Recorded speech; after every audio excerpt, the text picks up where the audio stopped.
আজকে আমরা power point 2016 এর পার্ট 3 তো আমাদের আজকে আলোচ্য বিষয় হচ্ছে কোন একটা স্লাইডে কিভাবে ভিডিও ইনসার্ট করতে হয় সেই সম্পর্কে আলোচনা। তাহলে শুরুতে আমরা কয়েকটা বিষয় আলোচনা করে নেই। আমরা যখন এই যে ইনসার্ট বাটনে ক্লিক করব, ক্লিক করার পর এখানে আমরা ভিডিও এবং অডিও দেখতে পাচ্ছি।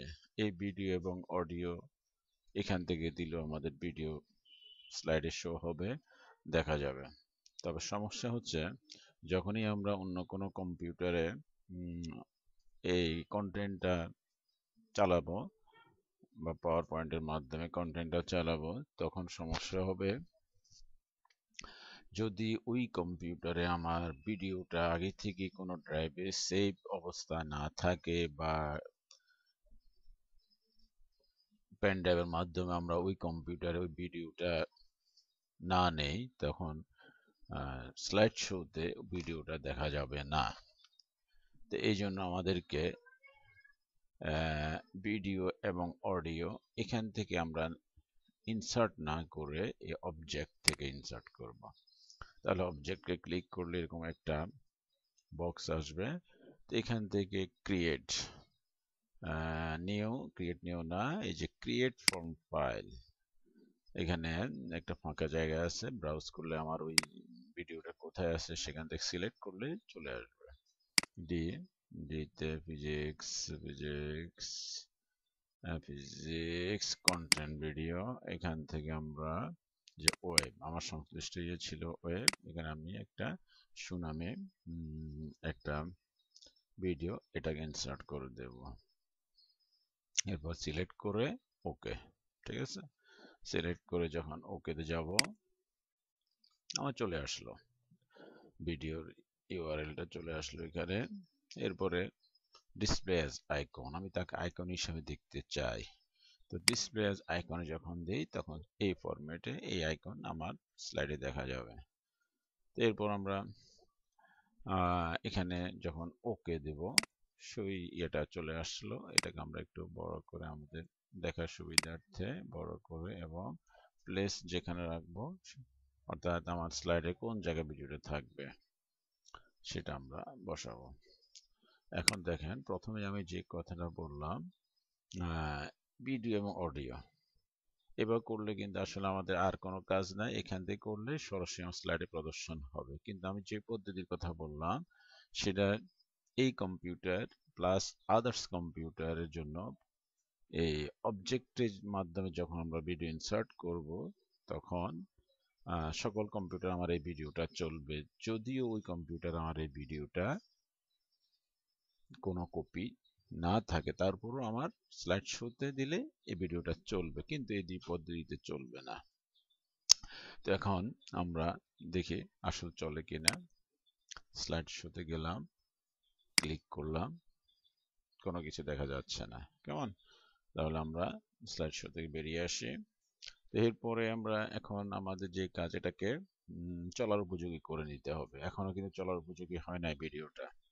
তো এই জন্য আমাদেরকে দেখেন এখানে এটা হাইড অবস্থা আছে। এটা এখন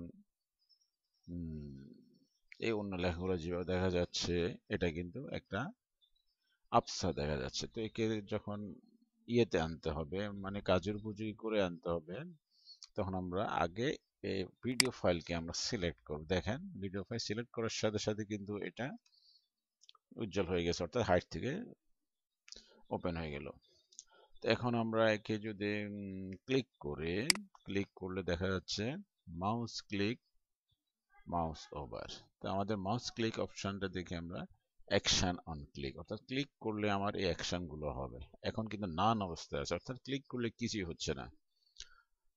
তো এখানে কিছু অপশন আছে, রেডিও বাটন দিয়ে hyperlink, run up program, object action, play sound, highlight click. তো আমাদের আসলে যেটা কাজের দরকার বা আমাদের জন্য যেটা প্রয়োজনীয় সেটা হচ্ছে অবজেক্ট অ্যাকশন।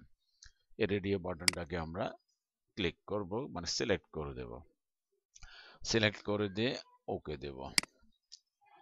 হ্যাঁ, তো আমাদের কাজ শেষ। এবার দেখেন আমরা একটু দেখে নিয়ে আসলে আমাদের কাজটা হচ্ছে কিনা।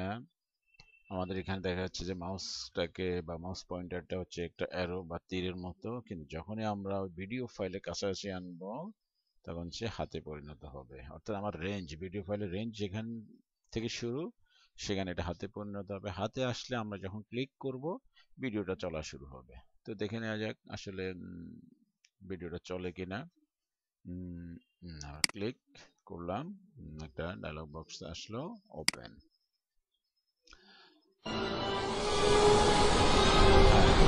দেখা যাচ্ছে যে আমরা ভিডিওটা দেখতে পাচ্ছি।